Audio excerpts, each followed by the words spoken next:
Perú, progreso para todos.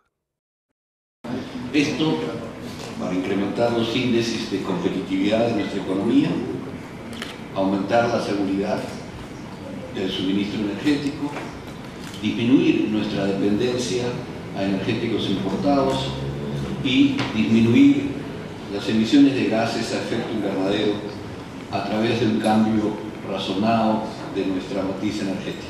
Pero esa eficiencia en la producción y en el consumo de energía la complementamos con políticas y programas de inclusión social, es decir, ampliando la frontera energética hacia todos los ciudadanos del Perú, principalmente aquellos que se encuentran en situación vulnerable, para que se sumen a la generación de riqueza de nuestra economía.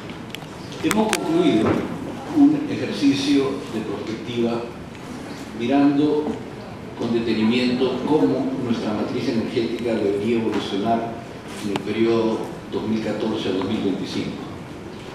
Qué infraestructuras de procesamiento, transformación, transporte, distribución y consumo propiamente dicho de energía nos permiten utilizar mejor el potencial de nuestro país. Por mejor quisiera entender sostenible, es decir, que cubre la realidad económica, la realidad social y la realidad ambiental. En esta proyección, el éxito de las políticas de conservación y de búsqueda de mayores eficiencias energéticas es esencial para cumplir con las metas fijadas.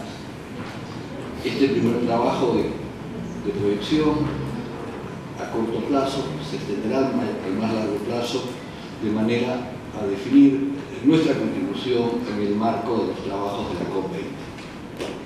Perú, progreso para todos.